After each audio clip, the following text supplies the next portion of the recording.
أعوذ بالله من الشيطان الرجيم بسم الله الرحمن الرحيم الحمد لله رب العالمين الصلاة والسلام على رسول الأمين وعلى آله وصحبه أجمعين. ഏറെ പ്രിയം നിറഞ്ഞ ഈ ചർച്ചാ സംഗമത്തിൻ്റെ ഉദ്ഘാടകനും ജമാഅത്തെ ഇസ്ലാമി കേരള അസിസ്റ്റന്റ് അമീറുമായ വി.ടി.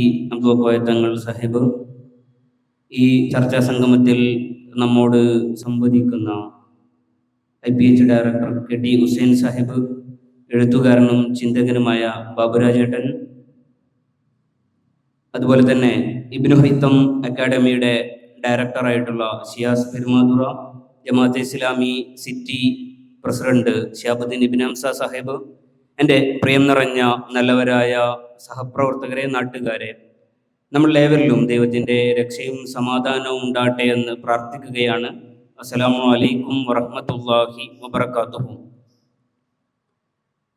ആദ്യമേ തന്നെ SIO കേരള സംഘടിപ്പിക്കുന്ന ഈ ചർച്ചാ സംഗമത്തിൽ അതിഥികളായിട്ടുള്ള ബഹുമാന്യ വ്യക്തിത്വങ്ങളെയും ഈ ചർച്ചാ സംഗമം ശ്രവിക്കാനായി ഈ ചർച്ചയുടെ ഭാഗമാകുവാൻ വേണ്ടി ഇവിടെ എത്തിച്ചേർന്ന നല്ലവരായ പ്രിയപ്പെട്ടവരെയും ഈ പരിപാടിയിലേക്ക് SIO കേരളക്ക് വേണ്ടിയിട്ട് ഹൃദയംഗമമായിട്ട് സ്വാഗതം ചെയ്യുകയാണ്.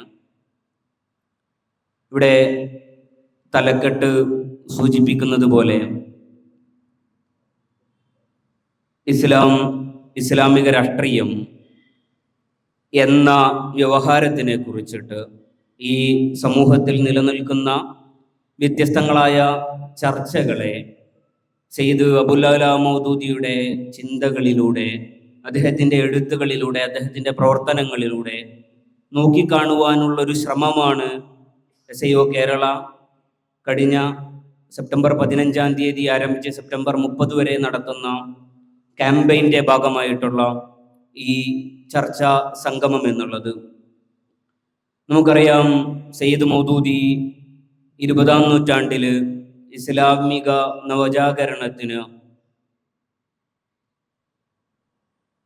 അനൽപമായ സംഭാവന നൽകിയിട്ടുള്ള, അതിന് ചിന്താപരമായും നേതൃപരമായും മുന്നിൽ നടന്നിട്ടുള്ള അതുല്യനായ പണ്ഡിത വ്യക്തിത്വമായിരുന്നു, നേതൃത്വമായിരുന്നു എന്നത് നമുക്ക് അറിയാവുന്ന കാര്യമാണ്. അദ്ദേഹത്തെ സംബന്ധിച്ചിടത്തോളം അദ്ദേഹത്തിൻ്റെ 120-ലധികമുള്ള ഗഹനമായ രചനകൾ, അദ്ദേഹം തർജുമാനുൽ ഖുർആനിലും, അദ്ദേഹത്തിൻ്റെ വളരെ ചെറുപ്പകാലം തൊട്ട് തന്നെയും അദ്ദേഹം താജിലും അതുപോലെ തന്നെ അൽജമിയയിലും ഒക്കെ എഴുതിയിട്ടുള്ള ലേഖനങ്ങളിൽ തുടങ്ങിയിട്ടുള്ള നിരവധിയായ രചനകളിലൂടെ കടന്നു പോകുമ്പോൾ, അദ്ദേഹത്തിൻ്റെ രചനാലോകത്തിലൂടെ തന്നെ കടന്നു പോകുമ്പോൾ ഏതൊരു ആശയത്തിനെയായിരുന്നു അദ്ദേഹം ലോകത്തിന് മുന്നിൽ കാഴ്ചവെച്ചത്, ഉയർത്തിപ്പിടിച്ചത് എന്ന് നമുക്ക് കാണുവാൻ സാധിക്കുന്ന കാര്യമാണ്. നിരപേക്ഷമായി അതിനെ വായിച്ചു പോകുക എന്നുള്ളതിലപ്പുറത്ത് അദ്ദേഹം ആ ആശയങ്ങളെ മുൻനിർത്തി സംസാരിച്ച കാലത്തിനെയും സമൂഹത്തിനെയും ലോകക്രമത്തിനെയും കുറിച്ച് മനസ്സിലാക്കിക്കൊണ്ട് ആ പരിസരത്തു നിന്നുകൂടി അതിനെ വായിക്കുവാനുള്ള ശ്രമങ്ങൾ ഉണ്ടാകുമ്പോഴാണ്, അത്തരത്തിൽ അതിനെ വായിക്കുവാൻ വേണ്ടി നമ്മൾ ശ്രമിക്കുമ്പോഴാണ് സയ്യിദ് മൗദൂദി ലോകത്തിന് മുന്നിൽ എന്താണ് പറഞ്ഞു വെച്ചത് എന്നതിനെ നമുക്ക് യഥാവിധി മനസ്സിലാക്കുവാൻ സാധിക്കുക എന്നാണ് SIO മനസ്സിലാക്കുന്നത്. നമുക്കറിയാം, സയ്യിദ് മൗദൂദി അദ്ദേഹത്തിൻ്റെ രചനകൾ നടത്തി, അദ്ദേഹത്തിൻ്റെ പ്രവർത്തനങ്ങൾ നടത്തി, അദ്ദേഹത്തിൻ്റെ ജീവിതം ഉണ്ടായ കാലഘട്ടത്തിനെ നമ്മൾ എടുത്ത് പരിശോധിച്ച് നോക്കിയാൽ ലോകത്തിൻ്റെ വിമോചനത്തിന്, ലോകത്തിൻ്റെ ഉന്നതിക്ക്, പുരോഗതിക്ക് ആധുനിക പ്രത്യയശാസ്ത്രങ്ങളാണ്, ആധുനിക പ്രത്യയശാസ്ത്രങ്ങൾ അടിസ്ഥാനപ്പെടുത്തിയിട്ടുള്ള ജീവിതക്രമം ഉയർന്നു വരലാണ് ലോകത്തിലുള്ള മനുഷ്യരുടെയും രാഷ്ട്രങ്ങളുടെയും സമൂഹങ്ങളുടെയും പുരോഗതിക്ക് ആധാരമെന്ന്, അതിന് അത്തരത്തിലുള്ള ചിന്തകൾക്ക് വലിയ അർത്ഥത്തിൽ പല സ്വഭാവത്തിൽ ആധിപത്യം ലഭിച്ച ഒരു കാലഘട്ടത്തിലാണ് ആ ആധുനിക ചിന്തകൾക്കെതിരിൽ ഇസ്ലാമിക ചിന്തയുടെ, ഇസ്ലാമിക ദീനിന്റെ അടിത്തറയിൽ നിന്നുകൊണ്ടുള്ള അതിനെതിരെയുള്ള ശക്തമായ വെല്ലുവിളികൾ, ശക്തമായ ആശയങ്ങൾ കൊണ്ടുള്ള മറു ചോദ്യങ്ങൾ ഉന്നയിക്കുന്നിടത്ത് ബദലിനെ മുന്നിൽ വെക്കുന്നിടത്ത്, ഇസ്ലാമിക ജീവിതക്രമത്തിനെ മുന്നിൽ വെക്കുന്നിടത്ത് സയ്യിദ് മൗദൂദി മുന്നോട്ട് പോയിരുന്നത് എന്ന് നമുക്ക് കാണുവാൻ കഴിയും. മതം എന്നുള്ളത് മനുഷ്യന്റെ കേവലം വ്യക്തിപരമായ ഇടപാടുകളിലേക്ക് ഒതുങ്ങേണ്ട ഒന്നാണ്. ഇസ്ലാം എന്നുള്ളത് മനുഷ്യർക്ക് സാൻമാർഗികമായ ജീവിതക്രമത്തിനെ കുറിച്ചിട്ടുള്ള വർത്തമാനങ്ങൾ മാത്രം അടങ്ങിയ ഒന്നാണ്. ലോകത്തുള്ള മതങ്ങൾക്കൊക്കെയും നിർവഹിക്കുവാനുള്ളത് മനുഷ്യനും ദൈവവും തമ്മിലുള്ള അവരുടെ ജീവിതത്തിലെ വളരെ പരസ്യമായ ഇടപാടിലുള്ള അവരുടെ ജീവിതത്തിനെ കുറിച്ചിട്ടുള്ള നിർദ്ദേശങ്ങളാണ് ജീവിതത്തിൽ ഇസ്ലാമും മറ്റു മതങ്ങളുമൊക്കെയും നൽകിക്കൊണ്ടിരിക്കുന്നത് എന്ന ചിന്ത വലിയ തോതിൽ ആധിപത്യം ഉറപ്പിച്ചിരുന്ന, അങ്ങനെ ലോകത്തിന്റെ തന്നെ പുരോഗതിക്ക് ഈ തരത്തിലുള്ള ആധ്യാത്മികതകളിൽ മാത്രം ഒതുങ്ങി നിൽക്കുന്ന ഒരു മതസങ്കല്പത്തിനെ കുറിച്ചിട്ട്, വിശേഷമായി പറഞ്ഞാൽ ഒരു ഇസ്ലാമിക സങ്കല്പത്തിനെ കുറിച്ചിട്ട് ലോകമെമ്പാടും ചർച്ച ചെയ്തുകൊണ്ടിരുന്ന, മുസ്ലിം ലോകത്തു നിന്ന് പോലും മുസ്ലിം പക്ഷത്തു നിന്ന് പോലും പണ്ഡിതന്മാരും ചിന്തകരുമായിട്ടുള്ള ആളുകൾ ഈ അർത്ഥത്തിലുള്ള ചിന്തകളെ മുന്നോട്ട് വെക്കുന്ന ഒരു സന്ദർഭത്തിലാണ്. അങ്ങനെയല്ല, ഇസ്ലാം എന്ന് പറഞ്ഞാൽ മനുഷ്യരുടെ ജീവിതത്തിന്റെ സകലമാന ഇടപാടുകളിലും അഭിപ്രായമുള്ള ഒരു ദീനാണെന്ന, സമഗ്രമായ ഒരു ജീവിത പദ്ധതിയാണെന്ന്, മനുഷ്യരുടെ മുന്നോട്ട് പോക്കിന്, അവരുടെ പുരോഗതിക്ക്, സമൂഹത്തിന്റെ ലോകത്തിന്റെ ക്രമത്തിന്റെ മുന്നോട്ട് പോക്കിന് ഈ ദീനിന്റെ അടിത്തറയിൽ നിന്നുകൊണ്ട് ഒരുപാട് സംസാരിക്കുവാനുണ്ട് എന്നുള്ളത്, അതാണ് അവർക്ക് മുന്നോട്ട് പോക്കിനുള്ള ഉപാധി എന്ന് യാതൊരു തരത്തിലുള്ള മാപ്പുസാക്ഷിത്വവും ഇല്ലാതെ ആർജവത്തോടുകൂടി എഴുന്നേറ്റ് നിന്നതാണ് സയ്യിദ് അബൂൽ മൗദൂദിയുടെ ജീവിതകാലം എന്ന് നമുക്ക് കാണുവാൻ സാധിക്കും. അതിന് വ്യത്യസ്ത കാലഘട്ടങ്ങളുണ്ട് എന്നുള്ളത്, ഈ ആശയങ്ങൾ രൂപപ്പെടുത്തുന്ന ഒരു കാലഘട്ടവും അതിനുശേഷം അതിന്റെ പ്രയോഗത്തിന്റെ ഒരു കാലഘട്ടവും ഉണ്ട് എന്നും നമുക്ക് കാണുവാൻ സാധിക്കും. ഇന്ന് നമ്മൾ ഇവിടെ നിന്ന് ആലോചിച്ചു നോക്കുമ്പോൾ ആ അർത്ഥത്തിൽ ലോകത്തിന്റെ വ്യത്യസ്ത ഭാഗങ്ങളിൽ ഈ അർത്ഥത്തിലുള്ള ചിന്തകൾക്ക് മുന്നിൽ നടന്ന പണ്ഡിതനായിരുന്നു സയ്യിദ് അബൂൽ മൗദൂദി എന്ന് നമുക്ക് കാണുവാൻ പറ്റും. കേരളീയ പരിസരത്തിൽ നിന്ന് നമ്മൾ നോക്കുമ്പോൾ പക്ഷേ ഇത് ഈ അർത്ഥത്തിലുള്ള ചർച്ചകളിലേക്ക് ഏത് അടിസ്ഥാനത്തിൽ നിന്നുകൊണ്ടാണ് സയ്യിദ് അബൂൽ മൗദൂദി അദ്ദേഹത്തിന്റെ ആശയങ്ങളെ മുന്നോട്ട് വെച്ചിരുന്നത്, അദ്ദേഹം ഏത് ആശയ പരിസരത്ത് നിന്നുകൊണ്ടാണ്, ഏത് നിലപാട് തറയിൽ നിന്നുകൊണ്ടാണ് ലോകത്തിനോട് സംസാരിച്ചിരുന്നത് എന്നതിനെ ആശയപരമായി നേരിടുവാൻ ശേഷിയില്ലാത്ത ആളുകൾ, അതിനെ ആശയപരമായിട്ട് നേരിടുവാനോ മറുചോദ്യങ്ങൾ ഉന്നയിക്കുവാനോ ശേഷിയില്ലാത്ത ആളുകള് കാടടിച്ച് വെടിവെക്കുന്ന തരത്തിലേക്ക്, അതിന്റെ മെറിറ്റിലേക്ക് പോകാതെ ഇതിനെ ഒരു തരത്തിലുള്ള വംശീയ വിദ്വേഷം പ്രചരിപ്പിക്കുന്നതിന് വേണ്ടിയിട്ട് സയ്യിദ് അബൂൽ മൗദൂദിയെ മുന്നിൽ വെക്കുന്നതായിട്ട് നമുക്ക് കാണുവാൻ സാധിക്കും. നമ്മൾ ഇവിടെ പറയുവാൻ ആഗ്രഹിക്കുന്നത് സയ്യിദ് അബൂൽ മൗദൂദി പറഞ്ഞു വെച്ച ഇസ്ലാമിന്റെ സമഗ്രമായ ആശയത്തിനെ കുറിച്ചിട്ട്, അത് സമൂഹത്തിനോട് സംവദിക്കുന്ന സമയത്ത് ഇസ്ലാം മുന്നോട്ട് വെക്കുന്ന ആശയ പരിസരത്തിനെ കുറിച്ചിട്ട് സംസാരിക്കണമെന്നാണ്. അതിനോട് വിമർശനമുള്ള ആളുകൾ, അതിനോട് എതിരിടുന്ന ആളുകൾ മെറിറ്റിൽ നിന്നുകൊണ്ട്, ആശയ പരിസരത്ത് നിന്നുകൊണ്ട് മറുചോദ്യങ്ങൾ ഉന്നയിക്കുവാൻ സംവാദത്തിന് തയ്യാറാകണമെന്നാണ് സ്റ്റുഡൻസ് ഇസ്ലാമിക് ഓർഗനൈസേഷന് പറയുവാനുള്ളത്.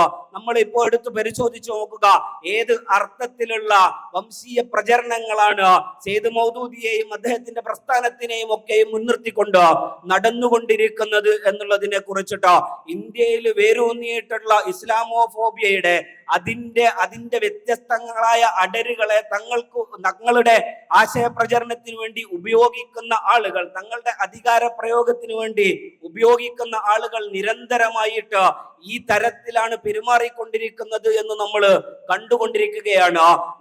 നമ്മൾ ഓരോ ദിനം പ്രതിയുള്ള നമ്മളുടെ കേരളത്തിലെ അനുഭവം പോലും എടുത്തു പരിശോധിച്ചു നോക്കിയാൽ ഏത് അർത്ഥത്തിലാണ് സയ്യിദ് അബൂൽ മൗദൂദിയോട്, അദ്ദേഹം മുന്നോട്ട് വെച്ച ചിന്താ പദ്ധതികളോട് അതിന്റെ വിമർശകർ എന്ന് പറയുന്ന ആളുകൾ പോലും പുലർത്തുന്ന സമീപനം എന്ന് നമുക്ക് കാണുവാൻ സാധിക്കുന്നതാണ്. അത് ഇവിടുത്തെ സംഘപരിവാരമായാലും ഇവിടുത്തെ സെക്കുലർ എന്ന് പറയുന്ന രാഷ്ട്രീയ പരിസരത്തിൽ നിന്നുകൊണ്ട് ഇടപെടുന്ന ആളുകളായാലും ഏത് അർത്ഥത്തിലാണ് അതിനെ ഉപയോഗിച്ചു കൊണ്ടിരിക്കുന്നത് എന്ന് നമ്മൾ കണ്ടുകൊണ്ടിരിക്കുന്നതാണ്. ഏറ്റവും അവസാനത്തില് ഇവിടുത്തെ ഇടതുപക്ഷത്തിന്റെ വിദ്യാർത്ഥി പ്രസ്ഥാനം സ്റ്റുഡൻസ് ഫെഡറേഷൻ ഓഫ് ഇന്ത്യയുടെ നിലപാടുകൾ നമ്മൾ കണ്ടതാണ്.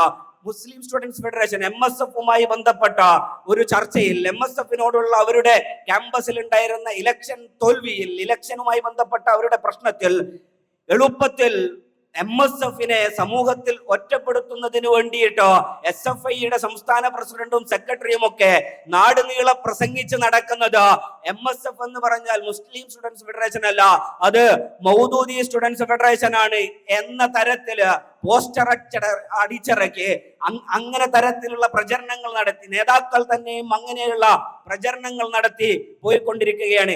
എങ്ങനെയാണ് ഈ MSF-ലെ മുസ്ലിം എന്നുള്ളതിനെ മൗദൂദിയിലേക്ക് കൂട്ടിച്ചേർത്ത്, അല്ലെങ്കിൽ ആ മുസ്ലിം എന്ന പേരിനെ തന്നെയും പ്രശ്നവൽക്കരിക്കുന്ന, അവരുടെ പേര് കണ്ടാൽ തന്നെയും അവരെ മനസ്സിലാക്കാൻ പറ്റുമെന്ന് മോഡി പറഞ്ഞതുപോലെ ശിവപ്രസാദിന് പറയുവാൻ കഴിയുന്ന സാഹചര്യം എങ്ങനെയാണ് ഉണ്ടാകുന്നത് എന്നതിനെ കുറിച്ചിട്ട് പറയണമെന്നാണ് SIO ആഗ്രഹിക്കുന്നത്. ഇത് കേവലമായിട്ട് ഇവിടെയുള്ള ഈ തരത്തിലുള്ള അജണ്ടകൾ ഉന്നയിക്കുന്ന ആളുകൾ അതിന്റെ ആശയപരമായ തലത്തിലേക്ക് വരാതെ അവരുടെ വംശീയ പദ്ധതികൾക്ക് വേണ്ടി ഇതിനെ ഉപയോഗിക്കുന്നത് കൊണ്ടാണ് എന്നാണ് SIO-വിന് അതിൽ സൂചിപ്പിക്കുവാനുള്ളത്. അതുകൊണ്ടാണ് ഈ ലോകത്ത് ഇത്രമേൽ സംഭാവനകൾ നൽകിയ, ഈ ലോകത്തിന് മുന്നിൽ ഇസ്ലാമിന്റെ സുന്ദരമായ ജീവിതക്രമത്തിനെ കുറിച്ചിട്ട് വരച്ചു കാട്ടിയ ഒരു പണ്ഡിതനെ, ഒരു നേതൃത്വത്തിനെ നിരന്തരമായിട്ട് വംശീയമായ അജണ്ടകൾക്ക് വേണ്ടി ഉപയോഗിക്കുവാൻ വേണ്ടിയിട്ട് അവർ ശ്രമിച്ചു കൊണ്ടിരിക്കുന്നത്. ഇവിടെ മറ്റൊന്ന് പറഞ്ഞുകൊണ്ടിരിക്കുന്ന മറ്റൊരു വർത്തമാനം, സയ്യിദ് അബുല്ല മൗദൂദിയും ഗോൾവാൾക്കറും ഒരേ നാണയത്തിന്റെ ഇരുവശങ്ങളാണ്. സയ്യിദ് അബുല്ല മൗദൂദി ഉണ്ടാക്കിയ ജമാഅത്തെ ഇസ്ലാമിയും ഗോൾവാൾക്കറുടെ RSS-ഉം ഒരേ നാണയത്തിന്റെ ഇരുപുറങ്ങളാണ് എന്നാണ്.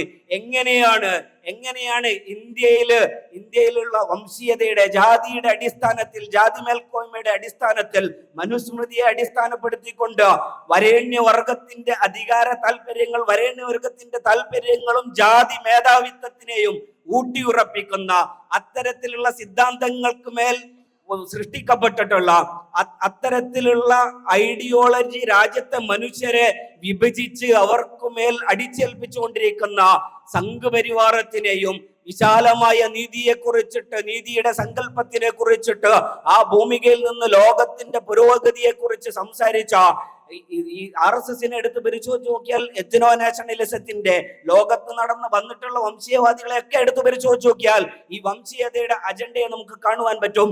നേരെ മറിച്ച് ഇപ്പുറത്തേക്ക് സയ്യിദ് അബുല്ല മൗദൂദിയിലേക്ക്, സയ്യിദ് അബുല്ല മൗദൂദി മുന്നിൽ വരച്ചു കാട്ടിയിട്ടുള്ള ഇസ്ലാമിക ചിന്തയിലേക്ക് വന്നു നോക്കിയാൽ ആ വംശീയതയെ തുറന്നെഴുതിയിരിക്കുന്ന, അതിനെ നഖശിഖാന്തം എതിർക്കുന്ന പ്രത്യയശാസ്ത്രത്തിനെ നമുക്ക് കാണുവാൻ പറ്റും. എങ്ങനെയാണ് ഇതിനെ രണ്ടിനെയും ഒന്നിന്റെ ഇരുപുറങ്ങളാണെന്ന് പറഞ്ഞ് വിശദീകരിച്ചുകൊണ്ട് ഇന്ത്യയിലുള്ള സംഘപരിവാരത്തിന്റെ അജണ്ടകൾക്ക് സമാനമായിട്ട് മുന്നോട്ട് പോകുവാൻ ഇവിടുത്തെ മതേതരമെന്ന് പറയുന്ന ഇടങ്ങൾക്ക് പോലും കഴിയുന്നത് എന്നതിനെ പ്രശ്നവൽക്കരിക്കണമെന്നാണ്, അതിനെ ചർച്ചയിലേക്ക് കൊണ്ടുവരണമെന്നാണ്. നിങ്ങൾ അങ്ങനെ വർഗീയവാദത്തിന്റെ, മതമൗലികവാദത്തിന്റെ, തീവ്രവാദത്തിന്റെ ചാപ്പ കുത്തുമ്പോഴേക്കും അതിൽ നിന്നൊക്കെയും മാറി നിന്ന മാപ്പുസാക്ഷിത്വത്തിന്റെ നിലപാട് ഞങ്ങൾ സ്വീകരിക്കുമെന്ന് കരുതിയെങ്കിൽ അത് തെറ്റിയെന്ന് പറയുവാൻ കൂടിയിട്ടാണ് SIO ഈ അർത്ഥത്തിലുള്ള ഒരു ചർച്ചാ സംഗമം പൊതു ഇടത്തിൽ, പൊതുസമൂഹത്തിന്റെ മുന്നിൽ പൊതുവായ ചർച്ചക്ക് സയ്യിദ് അബുല്ല മൗദൂദിയുടെ ചിന്തകളെ, വായനകളെ, പഠനങ്ങളെ മുന്നിൽ വെക്കുന്നത്. ആത്മാഭിമാനത്തോടു കൂടിയിട്ട്, അന്തസ്സോടു കൂടിയിട്ട് സമൂഹത്തിന്റെ മുന്നിൽ ഈ ആശയങ്ങളെ കുറിച്ചിട്ട് സംസാരിക്കണമെന്ന് തന്നെയാണ്.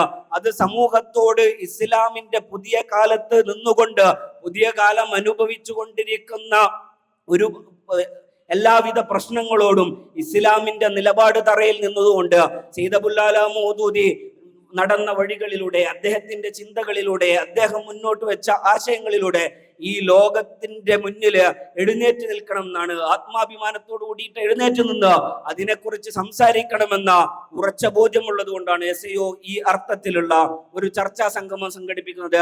ഇത് കേവലമായിട്ട് ഏകപക്ഷീയമായ വർത്തമാനങ്ങൾ എന്നുള്ളതിലപ്പുറത്ത് വ്യത്യസ്തങ്ങളായ തരത്തിലുള്ള, വ്യത്യസ്തങ്ങളായ തലങ്ങളിൽ നിന്നുള്ള മൗദൂദി സാഹിബിനെ കുറിച്ചിട്ടുള്ള, അദ്ദേഹത്തിന്റെ രചനകളെ കുറിച്ചിട്ടുള്ള, അദ്ദേഹത്തിന്റെ പ്രവർത്തനങ്ങളെ കുറിച്ചിട്ടുള്ള ആലോചന കൂടിയിട്ടാണ്. അത് കേവലം മൗദൂദി സാഹിബിന്റെ ആലോചനകളെ കുറിച്ച് മാത്രമല്ല, കേരളീയ പൊതുമണ്ഡലത്തിനെ കുറിച്ചിട്ട്, കേരളീയ പൊതുമണ്ഡലത്തിൽ ഇപ്പോൾ നടന്നുകൊണ്ടിരിക്കുന്ന ചർച്ചകളെ കുറിച്ചിട്ട്, അവിടെ സംഘപരിവാർ നടത്തിക്കൊണ്ടിരിക്കുന്ന അജണ്ടകളെ കുറിച്ചിട്ടൊക്കെയുമുള്ള ചർച്ചകൾ കൂടിയിട്ടാണ് ഇതിലൂടെ SIO തുറന്നു വെക്കുന്നത് ഈ ചർച്ചാ സംഗമത്തിൽ ഇവിടെ പങ്കാളികളാകുന്ന എല്ലാവരോടും SIOവിന് ആവശ്യപ്പെടാനുള്ളത് ഈ അർത്ഥത്തിലുള്ള വായനകളിലേക്ക് മൗദൂദി സാഹിബിന്റെ രചനകളെ കുറിച്ചിട്ട്, അദ്ദേഹത്തിന്റെ ജീവിതത്തിനെ കുറിച്ചിട്ട്, അദ്ദേഹത്തിന്റെ പ്രവർത്തനങ്ങളെ കുറിച്ചിട്ട് ഈ തരത്തിലുള്ള സംവാദങ്ങളിലേക്ക്, ആലോചനകളിലേക്ക്, ചിന്തകളിലേക്ക് സമൂഹത്തിനെ നയിക്കുവാൻ കൂടി നമുക്ക് കഴിയേണ്ടതുണ്ട് എന്നാണ്.